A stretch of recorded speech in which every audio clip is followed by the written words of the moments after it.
जय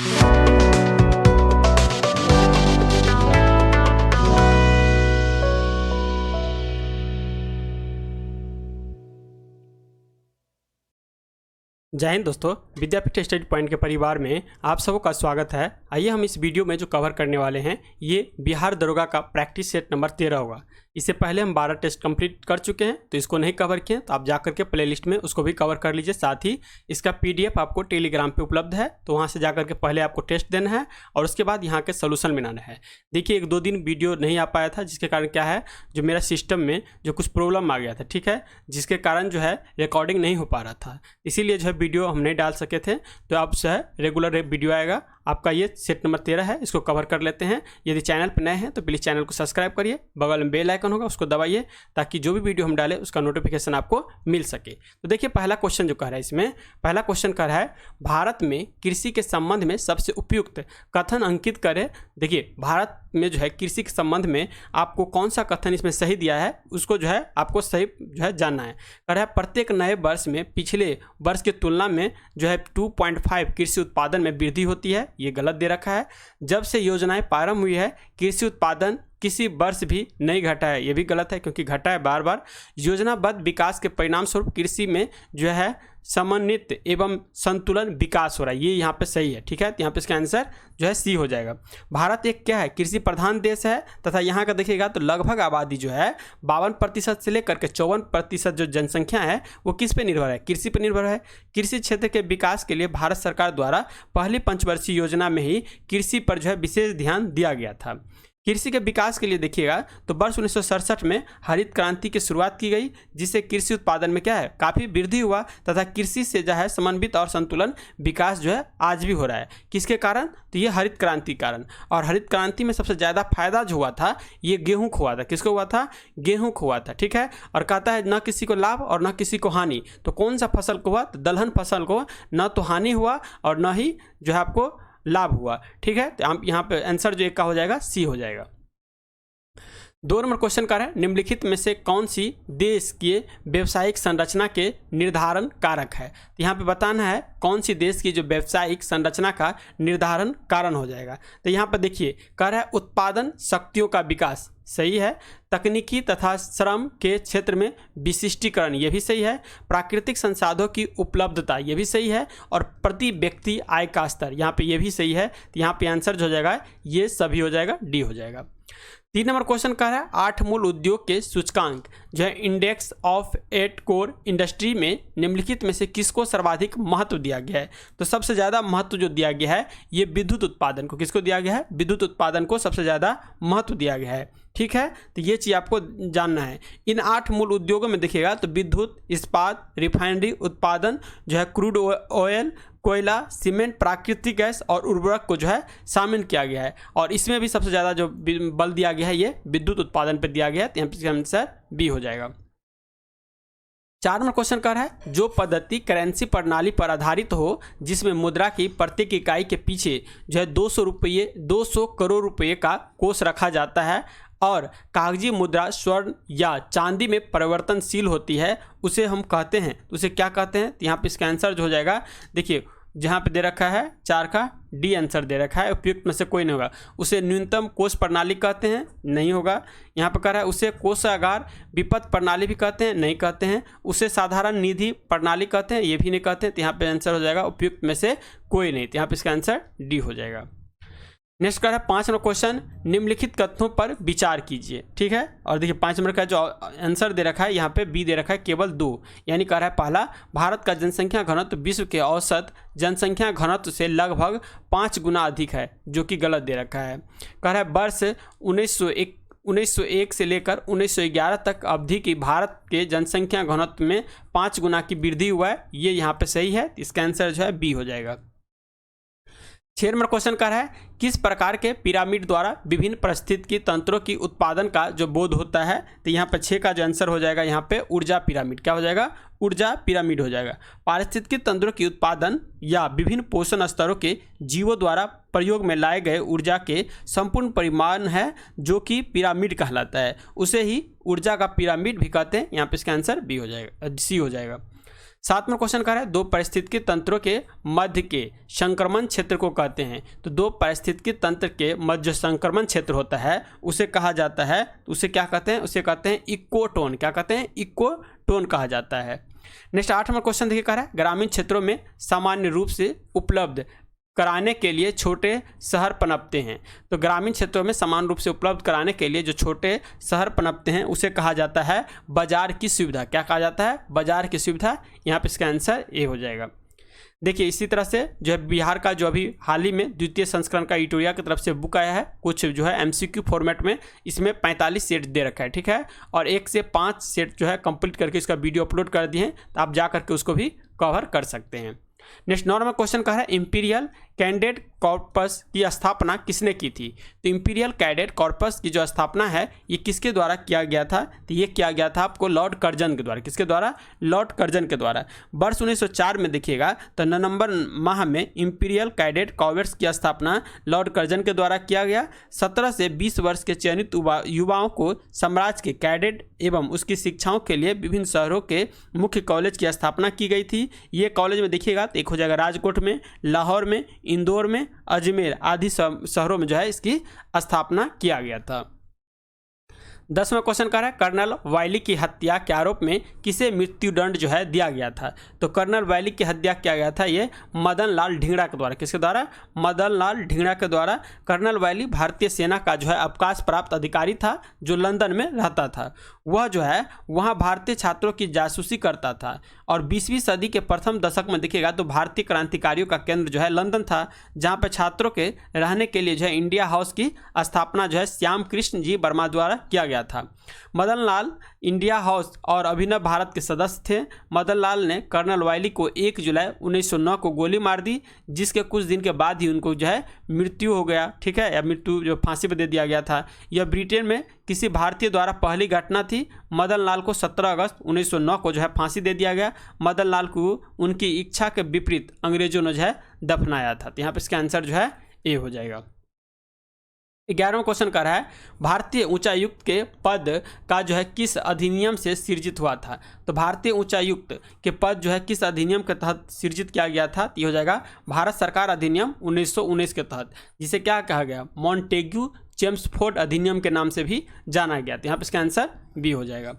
12वां क्वेश्चन कह रहा है महात्मा गांधी ने भारतीय राष्ट्रीय कांग्रेस के किस अधिवेशन की अध्यक्षता किया था। तो महात्मा गांधी के द्वारा जो 1924 में जो हुआ था बेलगांव का, क्या हुआ था 1924 का बेलगांव कहाँ पे, कर्नाटक में है। इसकी अध्यक्षता जो है महात्मा गांधी जी के द्वारा किया गया।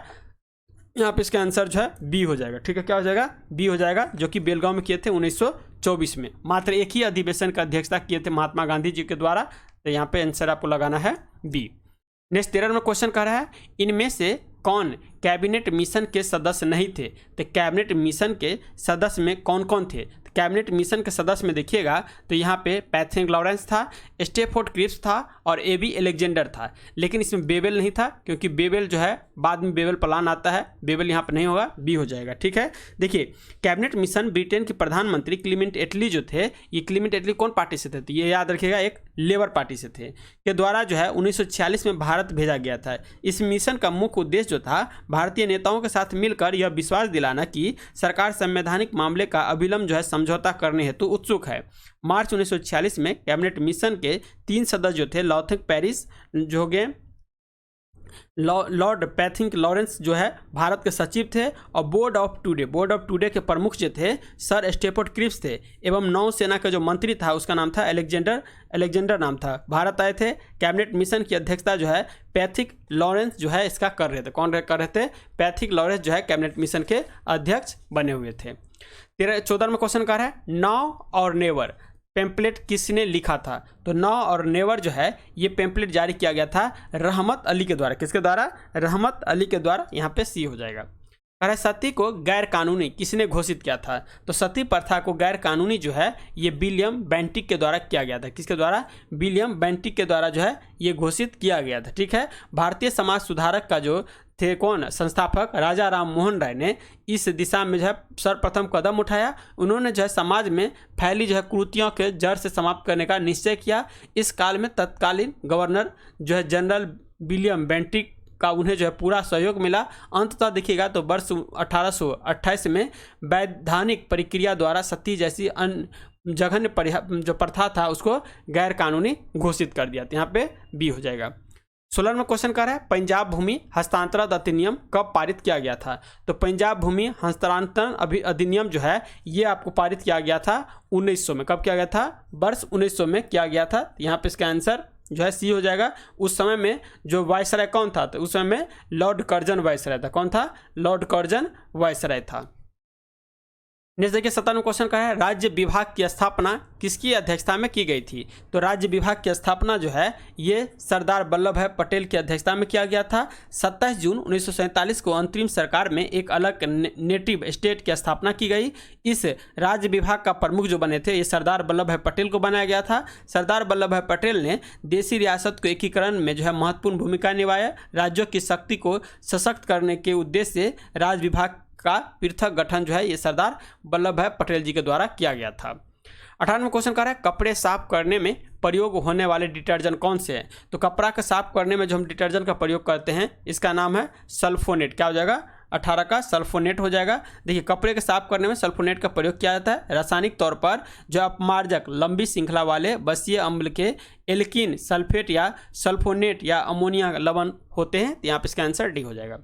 कह रहा है निम्नलिखित में से सबसे भारी धातु कौन सा है? तो सबसे भारी धातु यहाँ पे जो हो जाएगा प्लेटिनम हो जाएगा। क्या हो जाएगा?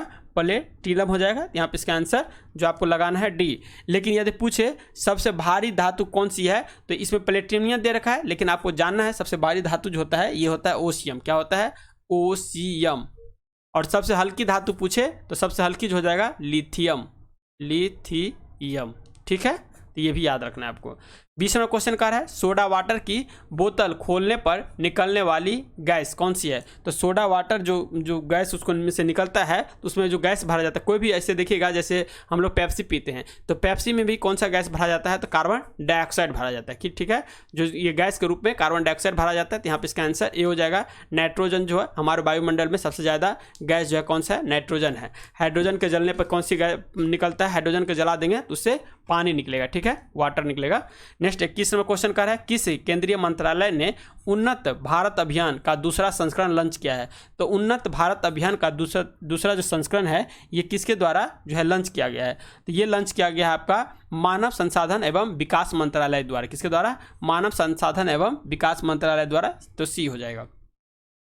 22वां क्वेश्चन कर रहा है गरीब लड़कियां के विवाह के लिए किस राज्य सरकार ने रूपश्री योजना शुरू की है? तो गरीब लड़कियों के विवाह के लिए रूपश्री योजना जो है ये एक पहल शुरू किया गया है। और ये कौन से सरकार के द्वारा किया गया है? तो ये पश्चिम बंगाल के सरकार के द्वारा किया गया है। यहाँ पे इसका आंसर जो हो जाएगा जो आपका सी हो जाएगा। ठीक में इसमें देखिएगा तो लड़कियों के विवाह के लिए जो है लगभग 1.5 लाख रुपये वित्तीय सहायता के रूप में जो है राज्य सरकार देगी। ठीक है, यहाँ पे इसका आंसर हो जाएगा सी।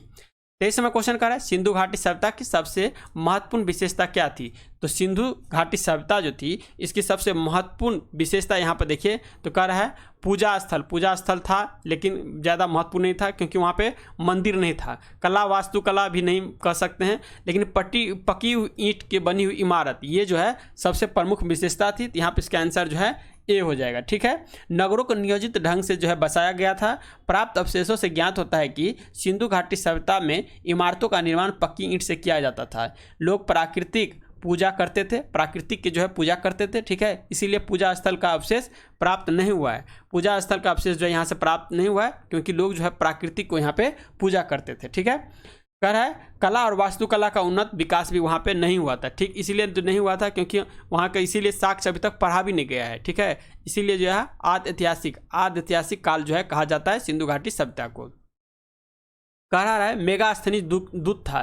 तो मेगास्थनीज जो दूत था ये किसका था? ये था सेलुकस निकेटर का। किसका? सेलुकस निकेटर का। तो यहाँ पे इसका आंसर ए हो जाता है। सेलुकस निकेटर और चंद्रगुप्त मौर्य के बीच में युद्ध होता है जिसमें चंद्रगुप्त मौर्य जो है विजय होते हैं। सेलुकस निकेटर हार जाने के कारण जो उसका मंत्री रहता है मेगास्थनीज जो इसको चंद्रगुप्त मौर्य के दरबार में भेज देता है। और ये चंद्रगुप्त मौर्य सेल्यूकस निकेटर की बेटी जो होती है उसका नाम होता है हेलेना। हेलेना से ब्याह भी करता है और यहाँ जाकर जो मेगास्थनीज जो होता है ये एक पुस्तक लिखता है जिसे हम कह सकते हैं यात्रा वृत्तांत कह सकते हैं चंद्रगुप्त मौर्य यानी मौर्य साम्राज्य के प्रशासन के बारे में जानकारी दिया है। ये दिया गया है इंडिका में, किसमें, इंडिका में। और ये बताया है जो 7 प्रकार की जो है यहाँ पे प्रशासन था जिसमें दास प्रथा नहीं थी। क्या थी? दास प्रथा नहीं थी। ये क्वेश्चन आता है जो किसके बुक में कहा गया है जो दास प्रथा नहीं थी, तो मेगास्थनीज के इंडिका बुक में। 25वां क्वेश्चन कह रहा है त्रिपिटक किसकी धार्मिक पुस्तक है? तो हम जानते हैं त्रिपिटक कौन कौन है, तो एक तो हो जाता है अभिधम पिटक, सूत पिटक और विनय पिटक। ये जो 3 पिटक है ये किस धर्म से संबंधित है? ये बौद्ध धर्म से संबंधित है। किस धर्म से? तो बौद्ध धर्म से संबंधित है। सूत पिटक, विनय पिटक और अभिधम पिटक। नेक्स्ट देखिए कह रहा है 26वां क्वेश्चन अशोक के धम्म का मूल संदेश क्या था? तो अशोक के धम्म जो था इसका मूल संदेश जो था राजा के प्रति वफादारी, गलत, शांति और अहिंसा, ये कह सकते हैं, बड़ों का सम्मान, ये भी कह सकते हैं। देखिए यहाँ पे दे रखा है डिस्कशन में, प्रजा के नैतिक उत्थान के लिए अशोक द्वारा प्रस्तुत की गई आचार संहिता को जो है अभिलेखों को धम्म कहा गया है। तो यहाँ पे इनमें से कोई नहीं हो जाएगा, डी हो जाएगा आंसर। अशोक के दूसरे और 7वें स्तंभ लेख में धम्म की व्याख्या जो है पाप से निवृत्त, क्या है? पाप से निवृत्त, विश्व कल्याण, दया, दान, माता पिता व गुरुजनों को जो है प्रति आदर, ब्राह्मणों के प्रति दानशीलता व उचित व्यवहार आदि के रूप में की गई है। अशोक ने धम्म की जो परिभाषा दी है वह जो है राहुलोवाद सूक्त से लिया गया। किससे लिया गया है? राहुलोवाद सूक्त से लिया गया है। 27वां क्वेश्चन कह रहा है प्रसिद्ध चीनी यात्री फाहियान ने किसके शासनकाल में भारत आया था? तो चीन से आने के क्रम में, चीन से आने वाले जो देखिएगा जो कह सकते हैं यात्री में सबसे पुराना, सबसे पहले जो आया था ये फाहियान ही आया था। और ये आया था चंद्रगुप्त द्वितीय के दरबार में। किसके दरबार में? चंद्रगुप्त द्वितीय के दरबार में। इसके बाद देखिएगा तो आया था CU की लिखने वाले हेनसांग आया था हर्षवर्धन के दरबार में। 28वां क्वेश्चन कर रहा है यूरोपीय चित्रकारी का प्रवेश किसके द्वारा दरबार में हुआ था? तो यूरोपीय चित्रकारी का जो प्रवेश है ये किसके दरबार में हुआ था? तो ये हो जाएगा अकबर के दरबार में। किसके दरबार में? अकबर के दरबार में। तो यहाँ पे इसका आंसर जो है बी हो जाएगा। जहांगीर के शासनकाल में मुगल चित्रकला में यूरोपीय चित्रकला शैली का प्रभाव जो है अधिक गहरा दिखा गया है, ठीक है। लेकिन इसका जो विकास शुरू जो हुआ था ये अकबर के काल से ही हो गया था। इस तरह से इसका आंसर देखिएगा अकबर होगा। लेकिन चित्रकार का स्वर्ण युग जो कहा जाता है ये जहांगीर के समय को ही कहा जाता है। 29वां क्वेश्चन का है निम्न में से किस देशी रियासत को अंग्रेजों ने अपने क्षेत्र में नहीं मिलाया था? तो यहाँ पे जो हो जाएगा बी हो जाएगा ग्वालियर को। कौन सा? बी हो जाएगा ग्वालियर को। नेक्स्ट है भारत में स्वदेशी आंदोलन किस दौरान हुआ था? तो स्वदेशी आंदोलन जो हुआ था तो किसके दौरान हुआ था? तो जिस समय में बंगाल विभाजन के विरुद्ध जो है ये आंदोलन किया गया था। और ये हुआ कब था? तो 1905 में। कब हुआ था? 1905 में हुआ था जब बंगाल विभाजन की घोषणा किया गया था। तो इसके ही विरोध में जो है स्वदेशी आंदोलन शुरू किया गया। यहाँ पे इसका आंसर बी हो जाएगा। निम्नलिखित में से किसे कमेटी आयोग ने न्याय पंचायत बनाने की सिफारिश की थी? तो न्याय पंचायत बनाने की जो सिफारिश किया गया था ये हो जाएगा अशोक मेहता कमेटी के द्वारा। किसके द्वारा? अशोक मेहता जो कमेटी है इसके द्वारा। तो अशोक मेहता जो है दो सदस्यीय का जो है सहमति दिया था। और बलवंत राय मेहता त्रिपंचायती का जो है कमेटी का गठन किया। इसकी अध्यक्ष त्रिपंचायती हो जाएगा तब तो हो जाएगा बलवंत राय मेहता, और 2 हो जाएगा पंचायती तब हो जाएगा यहाँ पे अशोक मेहता। तो यहाँ पे इसका आंसर लगाना है आपको जो है बी हो जाएगा अशोक मेहता। नेक्स्ट कर रहा है 32वां क्वेश्चन निम्नलिखित में से कौन सा कार्य जो है स्थानीय स्वशासन के अधिकार क्षेत्र में नहीं आता है? तो स्थानीय स्वशासन क्षेत्र के अधिकार में देखिए तो सार्वजनिक स्वास्थ्य आता है, स्वच्छता आता है, जनोपयोगी सेवा आता है, लेकिन सार्वजनिक अनुशासन का रखरखाव ये नहीं आता। यहाँ पे इसका आंसर डी हो जाएगा। कह रहा है पंचायती राज प्रणाली किस इश्यू में आता है? तो पंचायती राज प्रणाली ऑब्वियसली है, राज सूची का ये विषय है। नेक्स्ट देखिए 34वां क्वेश्चन कह रहा है किस राज्य जो है किन राज्यों ने पंचायती राज संस्थाओं में स्त्रियों के 50% आरक्षण को जो है वैध किया है? तो ये किया गया है आपको बिहार, उत्तराखंड, मध्य प्रदेश और हिमाचल प्रदेश। चारों जगह हो जाएगा। तो यहाँ पे डी हो जाएगा। नेक्स्ट 35वां क्वेश्चन का है धन विधेयक पेश किया जा सकता है? तो धन विधेयक जो पेश किया जा सकता है, धन विधेयक जो है अनुच्छेद 110 के तहत जो है इसको लाया जाता है, ठीक है। और इसका व्याख्या भी जो है 110 में किया गया है। कोई भी विधेयक धन विधेयक है या नहीं है इसका डिसाइड जो किया जाएगा ये लोकसभा के अध्यक्ष के द्वारा किया जाएगा। तो धन विधेयक पेश भी किया जाएगा लोकसभा में, ये हो जाएगा। नेक्स्ट कह रहा है भारतीय संविधान की प्रकृति क्या है। तो भारतीय संविधान की प्रकृति जो है ये जो है संघीय हो जाएगा, एकात्मक हो जाएगा, जो है दोनों हो जाएगा। यहाँ पे हो जाएगा प्राकृतिक में संघीय हो जाएगा किंतु भावना में एकात्मक हो जाएगा। तो यहाँ पे इसका आंसर डी हो जाएगा, यानी संघीय और जो एकात्मक दोनों लक्षण है हमारे भारतीय संविधान में। नेक्स्ट 37 नंबर क्वेश्चन का है भारतीय सर्वोच्च न्यायालय में न्यायाधीश की नियुक्ति कौन करता है। तो भारतीय सर्वोच्च न्यायालय में जो है न्यायाधीश की नियुक्ति जो है ये किया जाएगा राष्ट्रपति के द्वारा। किसके द्वारा किया जाएगा? राष्ट्रपति के द्वारा। और ये हमारे संविधान के अनुच्छेद में 124 के 6 में जो है उल्लेख किया गया। ठीक है, तो यहाँ पे इसका आंसर बी हो जाएगा। कह रहा है भारत का प्रधानमंत्री किसके प्रति जवाबदेह हैं। तो भारत के प्रधानमंत्री जो होते हैं ये लोकसभा के प्रति जवाबदेह होते हैं। यहाँ पे जो है मंत्री परिषद का भी प्रधान जो है यही होते हैं प्रधानमंत्री, और ये लोकसभा के प्रति जवाबदेही होंगे। तो सी हो जाएगा। संसद सदस्य बनने हेतु न्यूनतम आयु क्या है। तो संसद के सदस्य, यदि लोकसभा के आप सदस्य बन रहे हैं तब तो आपको चाहिए 25 वर्ष। देखिए, लोकसभा और विधानसभा, लोकसभा प्लस विधानसभा का जो सदस्य बनिएगा तब तो चाहिए आपको 25 वर्ष। विधान परिषद और राज्यसभा का यदि सदस्य बनिएगा तब चाहिए आपको 30 वर्ष। ठीक है, यदि राज्यपाल और राष्ट्रपति बनिएगा तब तो आपको चाहिए 35 वर्ष। ठीक है, तो ये 3 चीज़ देख लीजिए, आपको मिल जाएगा कहीं भी इससे जो है कुछ जुड़ी हुई क्वेश्चन देखने को मिलेगा। यहाँ पे इसका आंसर जो हो जाएगा मिनिमम 25 वर्ष चाहिए। और यदि देखिए मुखिया बनने के लिए जो होता है, जो पंचायती राज में शायद उसको 21 वर्ष कर रखा है। केंद्र सरकार में उच्चतम नागरिक सेवा अधिकारी कौन होते हैं। तो उच्चतम नागरिक सेवा अधिकारी जो होता है केंद्र सरकार में ये होता है मंत्रिमंडल के सचिव। कौन होते हैं? मंत्रिमंडल के सचिव। बी हो जाएगा। भारत में राष्ट्रीय आय की गणना में क्या एक समस्या जो है ये क्या है। तो भारतीय राष्ट्रीय आय की गणना में एक समस्या है। तो ये समस्या कौन सा हो जाएगा? तो असंगठित क्षेत्र हो जाएगा। क्या हो जाएगा? असंगठित क्षेत्र। डी हो जाएगा।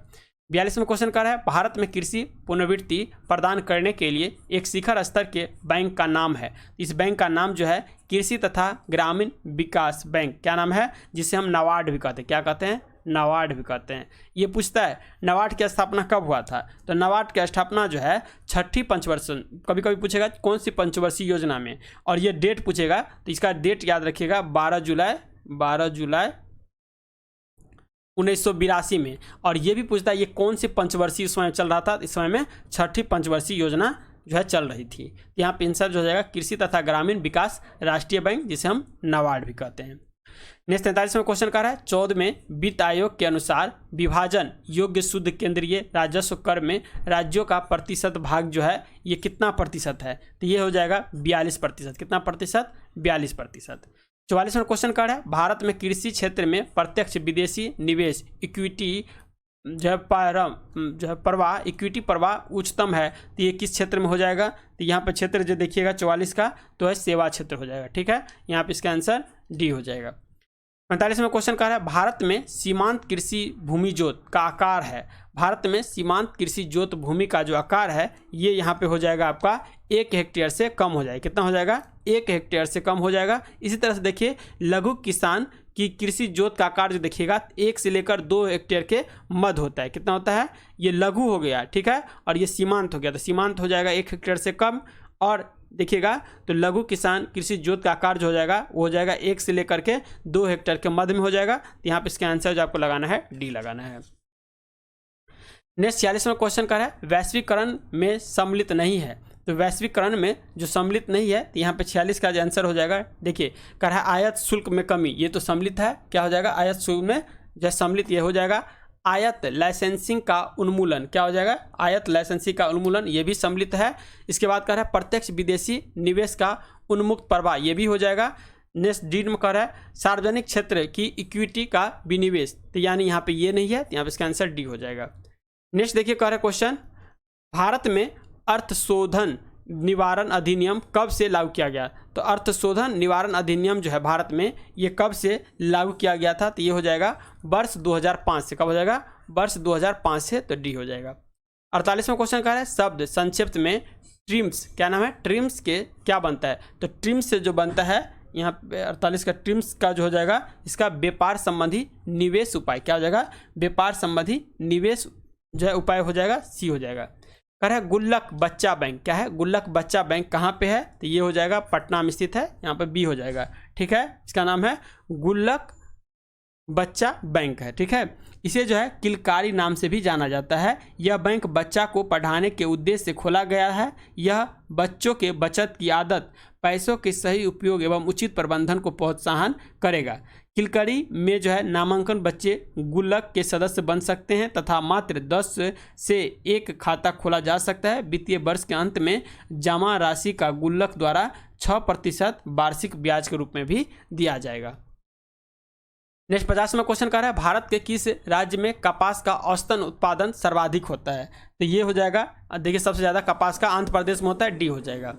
51वां क्वेश्चन कह रहा है निम्नलिखित में से कौन सा विश्व का कहवा पतन के नाम से भी जाना जाता है, तो कहवा पतन के नाम से ब्राजील में है, और ब्राजील में जो है इसका नाम है सेंटोस। क्या नाम है ब्राजील में? सेंटोस। तो यहाँ पे इसका आंसर जो है बी हो जाएगा। सबसे ज़्यादा कहवा भी ऐसे जो कहाँ उत्पादन होता है, सबसे ज़्यादा कहवा जो होता है ये आपको ब्राज़ील में ही होता है। और देखिए यहाँ पे दे रखा है साओ पौलो तथा जो है इसे साओ पौलो को कॉफ़ी तथा कहवा प्रांत भी कहा जाता है। ब्राज़ील का सर्वाधिक कहवा का निर्यात जो है ये सेंटोस बंदरगाह से ही किया जाता है। ठीक है, नेक्स्ट है निम्नलिखित में से किस राज्य में सर्वाधिक क्षेत्र वनों के अंतर्गत पाया जाता है, तो वनों के क्षेत्र जो अंतर्गत सबसे ज़्यादा वन जो है ये आपका दिखेगा तो अरुणाचल प्रदेश हो जाएगा, जहाँ पे कुल मिलाकर के जो देखिएगा तो जो है कुल भौगोलिक क्षेत्र का लगभग देखिएगा तो ये 24% के आसपास में क्षेत्र में पाया जाता है। ठीक है, तो यहाँ पे इसका आंसर डी हो जाएगा।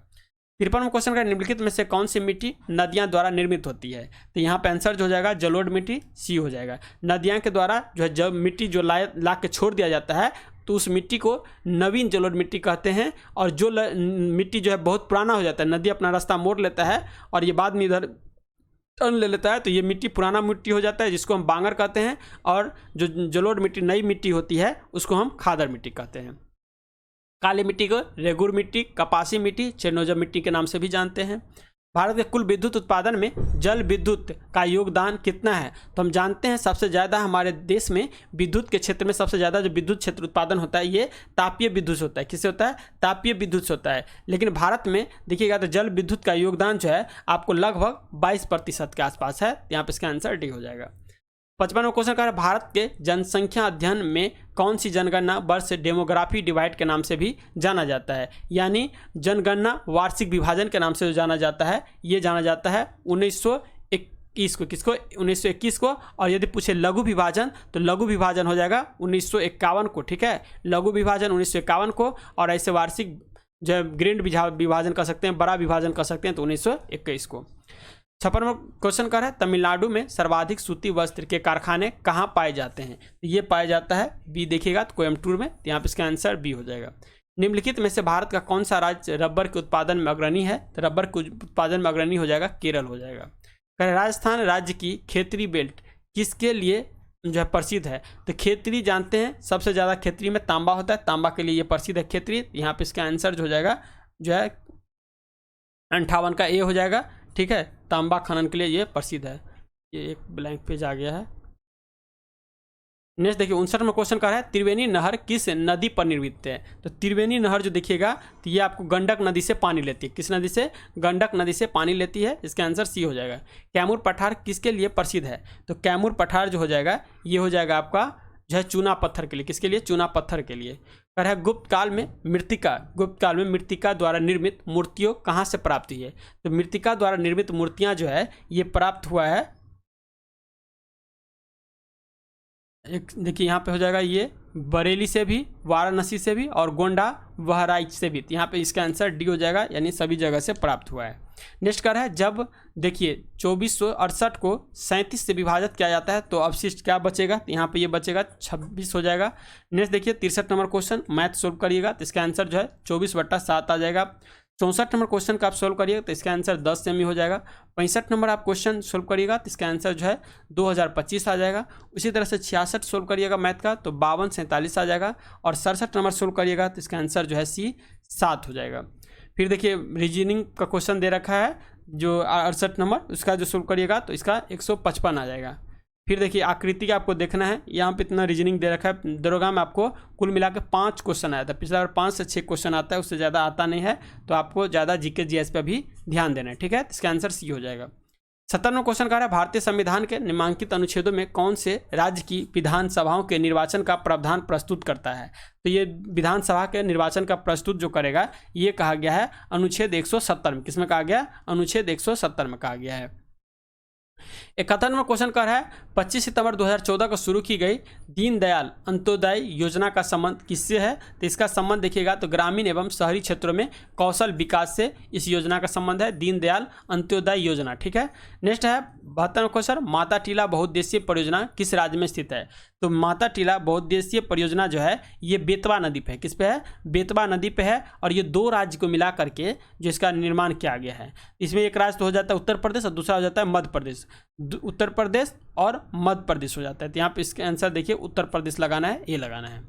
ग्लोबल पर भारत की स्थिति किन उत्तरी अक्षांश के बीच है। तो ग्लोब पर भारत की स्थिति जो देखिएगा तो ये आपको मिल जाएगा 8-4, नीचे जाइएगा तो कन्याकुमारी, यहाँ जाइएगा तो ये हो जाएगा 8 डिग्री 4 मिनट और ऊपर जाएगा तो 37.6। क्या हो जाएगा? 37.6 लद्दाख आता है। तो यहाँ पे इसका आंसर जो हो जाएगा सी हो जाएगा। नेक्स्ट 74वां क्वेश्चन कह रहा है मूल संविधान में मूलभूत अधिकारों को 7 भागों में वर्गीकृत किया गया था, परंतु अब केवल जो रह गया है कितना रह गया है। मूल संविधान में मूलभूत अधिकारों के 7 भागों में वर्णित किया गया था, परंतु अब जो है मौलिक अधिकारों की संख्या जो है ये कितना हो गया है। ये अब बच गया है 74 का 6 हो जाएगा, मतलब 6 प्रकार का बच गया है। 44वें संविधान संशोधन 1978 के द्वारा जो है मूल अधिकार को जो है से एक संपत्ति का अधिकार को लोप किए जाने के पश्चात वर्तमान में मूल अधिकार जो है 6 बचा है। डेल्टा का निर्माण होता है जब नदी के मुहाने पर क्या है, जब नदी के मुहाने पे छोटे छोटे टुकड़े में नदी जो है बहना स्टार्ट कर दे, जहाँ से नदी का शाखा जो है बहुत ज़्यादा शाखा बन जाए और छोटे छोटे जो धारा में जो है मिलना, ये जैसे कोई भी सागर से मिलने से पहले छोटी छोटी धाराओं में क्या है विभक्त हो जाए, तो ये तब ये डेल्टा का निर्माण करता है। इसी तरह से देखिएगा इसका आंसर जो हो जाएगा 75 का समुद्र ज्वार निर्मल होते हैं, यही ज्वार हो जाएगा। और यहाँ पे इसका आंसर जो है आपको डी लगाना है। ठीक है, मुहाने पर ज्वार का निर्मल होता है। 75 का आंसर डी दे रखा है। निम्न में से 1857 विद्रोह का कौन सा नेता नेपाल पलायन कर गया। 1857 विद्रोह का जो हुआ था उसमें से नेता जो है नेपाल पलायन कर गए थे, तो ये कौन थे। तो 76 का आंसर हो जाएगा नाना साहब। कौन थे? नाना साहब। ठीक है, यहाँ पे इसका आंसर ए हो जाएगा। पत्थर के कोयले के भंडार में कौन सा देश संसार में अग्रणी है। तो संसार में अग्रणी देश जो है ये चीन हो जाएगा। करें जब मार्गरेट थैचर प्रधानमंत्री थी उस समय किस देश के साथ ब्रिटेन ने फॉकलैंड द्वीपों पर नियंत्रण प्राप्त करने के लिए युद्ध लड़ा था। तो ये युद्ध लड़ा था अर्जेंटीना के साथ। किसके साथ? अर्जेंटीना के साथ। इसका आंसर बी हो जाएगा। नेक्स्ट है मनियारे। मनियारों का राजकुमार किसे कहा जाता है। तो मनियारों का राजकुमार के रूप में जो जाना जाता है तो यहाँ पे हो जाएगा ये मोहम्मद बिन तुगलक। ठीक है, इसको सन की पगला बादशाह के नाम से भी जाना जाता है। इसका आंसर जो है डी हो जाएगा। अंतर्राष्ट्रीय महिला दिवस कब मनाया जाता है। तो अंतर्राष्ट्रीय महिला दिवस जो है प्रति वर्ष 8 मार्च को मनाया जाता है। किसको मनाया जाता है? 8 मार्च को प्रति वर्ष जो है महिला दिवस के रूप में मनाया जाता है। नीली क्रांति का संबंध किससे है। तो नीली क्रांति का संबंध जो देखिएगा ये जो हो जाएगा मत्स्य उत्पादन से। इसका आंसर डी हो जाएगा।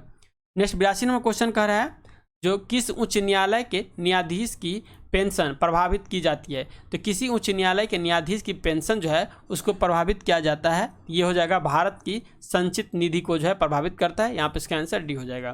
भारत की संसद द्वारा दल बदल विरोधी जो कानून किस वर्ष में पारित किया गया था। और हम जानते हैं ये हमारे संविधान की अनुसूची 10 में इसका चर्चा किया गया है। और ये 52वां संविधान संशोधन के द्वारा 1985 में जो है जोड़ा गया था। तो यहाँ पे इसका आंसर डी लगाना है।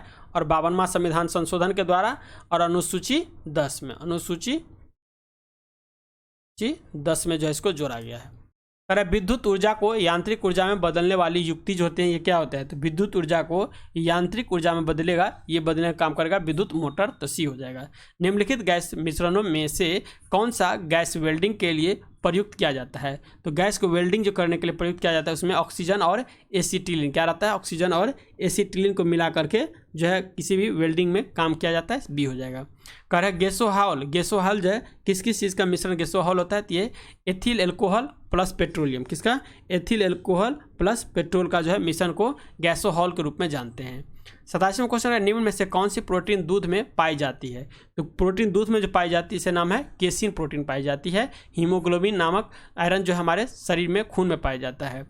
88वां क्वेश्चन है जैविक समुदायों के अंतर्गत कुछ जातीय बड़ी संख्या में अन्य जातियों के समुदाय में बने रहने की क्षमता को निर्धारित करने में महत्वपूर्ण होती है, ऐसे जाति को कहते हैं। तो ऐसी जाति को क्या कहते हैं? इसका आंसर हो जाएगा मूलाधार की स्टोन जाति। क्या है? मूलाधार की स्टोन जाति, ये हो जाएगा।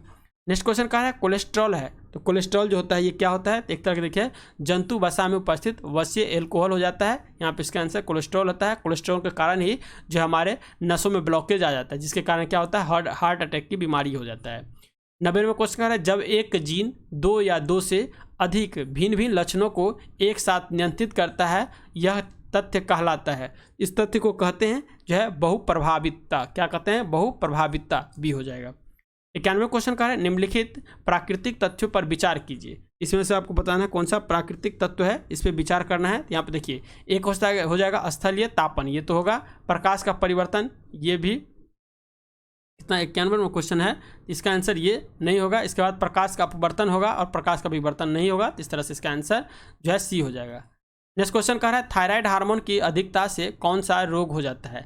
तो थायराइड जो होता है ये हमारे गला में हो जाता है, उसे हम गलकंड के नाम से जानते हैं, घेंगा जिसको कहते हैं। इसका आंसर बी हो जाएगा। निम्न में से किसे जो है लाफिंग गैस कहते हैं? थोड़ा सूंघाओ हंसेगा, ज़्यादा सूंघाओ बेहोश हो जाएगा। थोड़ा सूंघाओ हंसेगा और ज़्यादा सूंघेंगे तो ये बेहोश हो जाएगा, जिसे हम नाइट्रस ऑक्साइड कहते हैं। यहाँ पे इसका आंसर सी हो जाएगा।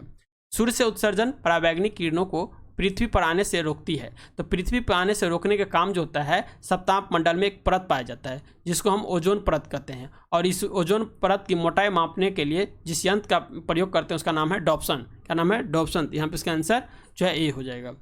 नेक्स्ट कह रहा है वायुमंडल में कार्बन डाइऑक्साइड के परिणाम में वृद्धि के कारण क्या है? तो वायुमंडल में जो हमारा वायुमंडल है उसमें कार्बन डाइऑक्साइड का बढ़ने का प्रमुख कारण जो हो जाता है ताप का बढ़ना। क्या है? टेम्परेचर का बढ़ेगा तभी कार्बन डाइऑक्साइड का जो है वृद्धि होगा। यहाँ पे इसका आंसर ये हो जाएगा। कह रहा है कार्बन चक्र का प्राथमिक उत्पादक क्या है? तो कार्बन चक्र का जो प्राथमिक उत्पादक हो जाएगा ये हो जाएगा कार्बन डाइऑक्साइड।